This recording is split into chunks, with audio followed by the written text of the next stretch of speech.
जय हिंद दोस्तों। मेरा नाम रजनीश है और SC CPO 23 के थ्रू मेरा सिलेक्शन हुआ है as a sub inspector in Delhi police. Last video में मैंने ये बताया था कि कैसे इंग्लिश का सिलेबस होने के बाद आपको प्रैक्टिस करना है मेंस के लिए। तो कई सारे बच्चों का उस पर कमेंट्स आया कि मैं GS के लिए भी बताऊं कि अगर सिलेबस कंप्लीट हो जाए तो उसके बाद GS का प्रैक्टिस कैसे करना है। आपने बहुत सारे टीचर्स या टॉपर्स का इंटरव्यू देखा होगा जिसमें सबने यही कहा है कि सिलेक्शन तो आप बाकी सब्जेक्ट्स पढ़ के ले लोगे, लेकिन अगर आपको एक अच्छा रैंक चाहिए तो GS बहुत बड़ा रोल प्ले करते हैं। सबसे पहले तो GS में यह है कि आप सारा सिलेबस कवर नहीं कर सकते। अगर आप सारा सिलेबस कवर करने के पीछे रहोगे तो कुछ ना कुछ आपका कहीं ना कहीं ऐसा रह जाएगा जो कि एग्ज़ाम में उसका ज़्यादा इंपॉर्टेंस होगा। अब मैंने किस तरह 8-9 महीने में अपना प्रीलिम्स का तैयारी किया था जिससे मेरा GS में एटलीस्ट 24-25 मार्क्स के आसपास आ जाए, क्योंकि मुझे ये था कि जैसे मेरा दिल्ली पुलिस फर्स्ट प्रेफरेंस है तो मुझे कैसे अपना 160 के अराउंड मार्क्स लाने के लिए कैसे कितना GS पढ़ूँ मैं। एंड GS बहुत वास्ट है, सारे आपको सब्जेक्ट्स कवर करने, इतने सारे स्टैटिक के टॉपिक होते हैं। तो इस वीडियो में मैं ये बताऊंगा कि GS और GK में आपको कौन सा पार्ट पहले कवर करना चाहिए और उसके बाद आपके पास टाइम बचे तो आप बाकी का पोर्शन कर सकते हैं। अब GS और GK की बात करें तो सबसे पहले मैं ये बता देता हूँ कि मैंने करियर विल का कोर्स लिया था GS का कंप्लीट करने के लिए, जिसमें मैंने अभिषेक सर एंड टीम का GS स्पेशल बैच लिया था VOD का। अब VOD बैच लेने का मोटिव ये था कि मैं जल्दी जल्दी वीडियो प्ले करके नोट्स को प्रिंट करवा लूँगा और उसी से डायरेक्ट पढ़ लूँगा। तो अब मैं बताता हूँ कि आपको GS में किस सीक्वेंस में आपको क्या पोर्शन कवर करना है। सबसे पहले मैं आपको सजेस्ट करूँगा कि आप हिस्ट्री से स्टार्ट करें। हिस्ट्री में भी आपको सारा हिस्ट्री नहीं करना है, आपको मॉडर्न और मेडिवल हिस्ट्री करना है। एंशिएंट हिस्ट्री है वो सबसे ज़्यादा सिलेबस है उसका, और CPO और CGL इन सब एग्जाम में एंशिएंट हिस्ट्री से मुश्किल से एक आधा क्वेश्चन आएगा और वो भी बहुत टफ होता है। तो अगर आप कॉस्ट बेनिफिट रेशियो देखो तो एंशिएंट करने का कोई फ़ायदा नहीं है। इससे ज़्यादा अच्छा होगा कि आप मेडिवल और मॉडर्न पे फोकस करो। आप मेडिवल और मॉडर्न हिस्ट्री को बार बार करो, जिससे अगर इन दो टॉपिक से अगर कोई भी क्वेश्चन आए आपके एग्जाम में तो आपसे वो मिस ना हो। और मेडिवल और मॉडर्न हिस्ट्री से ही सबसे ज़्यादा क्वेश्चन आते हैं किसी भी SSC के एग्जाम में। नेक्स्ट अगर आ जाए तो हिस्ट्री के बाद हमें करना है पॉलिटी, क्योंकि पॉलिटी से 3-4 क्वेश्चन पक्का आते हैं CPO में। इनफैक्ट CGL और CHSL में भी पॉलिटी का वेटेज रहता है। पॉलिटी के बाद करना है आपको बायो भी बहुत इंपॉर्टेंट है क्योंकि इसके काफ़ी क्वेश्चन आते हैं CPO और बाकी एग्जाम्स में।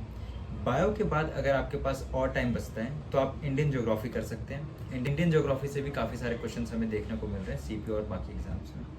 अब ये तो हो गया GS वाला पार्ट। मैं आपको इकोनॉमिक्स या फिर वर्ल्ड ज्योग्राफी या बाकी जो सब्जेक्ट्स रह गए वो आपको अभी करने को नहीं बोलूँगा, क्योंकि उससे ज़्यादा क्वेश्चंस आते नहीं हैं और उसका सिलेबस बहुत ज़्यादा है। तो मैं आपको सजेस्ट करूँगा कि आप सबसे पहले मॉडर्न और मेडिवल हिस्ट्री करें, पॉलिटी करें, फिर बायो, फिर इंडियन ज्योग्राफी। अब अगर GK की बात करें, मतलब स्टैटिक की, तो स्क्रीन पे आपको कुछ टॉपिक्स दिख रहे होंगे जो कि सबसे ज़्यादा इंपॉर्टेंट है। अगर आप देखोगे तो इन्हीं 8-10 टॉपिक में से आपके 10 से 15 क्वेश्चन आ जाते हैं हर CPO के एग्जाम में, और CGL CHSL जितने भी एग्जाम्स होते हैं इनमें सबसे ज़्यादा वेटेज इन्हीं स्टैटिक टॉपिक का होता है। आप देखोगे सबसे इंपॉर्टेंट टॉपिक जो है वो है books and authors, drainage system, dams, national park, tiger reserve, biosphere reserve, Ramsar site, temple, dance, festival, music instrument, UNESCO world heritage site, और इसके अलावा 1-1.5 साल का लास्ट का, और इसके अलावा लास्ट के 1-1.5 साल का करंट अफेयर्स।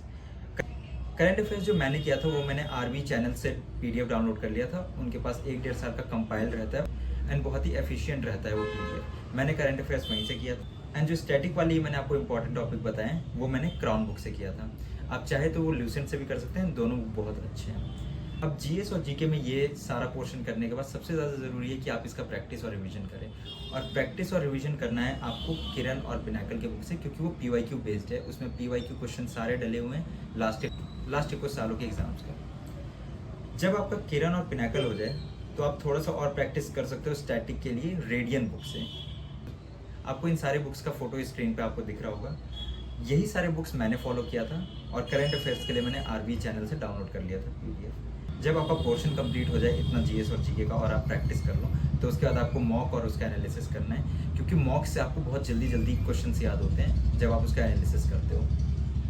अगर आप इतना कर लेते हो तो आपका GS में CPO में एटलीस्ट 25 से 30 मार्क्स पक्का आएगा। एंड सारे एक्सपीरियंस जानते होंगे कि GS में 25-30 मार्क्स लाना काफ़ी चैलेंजिंग रहता है, क्योंकि GS और GK आप जितना पढ़ लो ये इतना वास्ट कोर्स है कि कोई भी कंप्लीट नहीं कर सकता।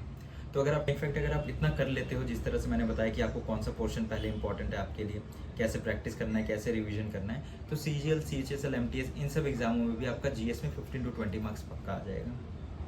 इस शॉर्ट वीडियो का मोटिव यही था कि जिस तरह लास्ट वीडियो में मैंने आपको बताया कि इंग्लिश का सिलेबस होने के बाद कैसे प्रैक्टिस करना है, वैसे ही GS को कैसे लेकर चलना है, कौन सा पोर्शन पहले करना है, किसका ज़्यादा कॉस्ट टू बेनिफिट रेशियो है, ज़्यादा अच्छा है, किस तरह GS लेकर चलना है, एंड कौन सा टॉपिक, कौन सा पोर्शन आपको करना है, कैसे प्रैक्टिस करना है, कैसे रिवीजन करना है। GS, GK और किसी सब्जेक्ट से आपको कोई भी डाउट या क्वेरी हो तो आप कमेंट कर सकते हैं नीचे, एंड आप मुझे डायरेक्ट इंस्टाग्राम और टेलीग्राम पे मैसेज भी कर सकते हैं। यूज़र आईडी मैंने डिस्क्रिप्शन में डाल दिया है। चाहते हो कि मैं अपना मैथ्स और रीजनिंग का भी बताऊँ कि कैसे प्रैक्टिस किया था सिलेबस कंप्लीट होने के बाद, तो आप मुझे कमेंट्स कर सकते हैं। मैं नेक्स्ट वीडियो में कवर कर दूंगा कि कैसे मैंने अपना प्रैक्टिस किया था मैथ्स और रीजनिंग का।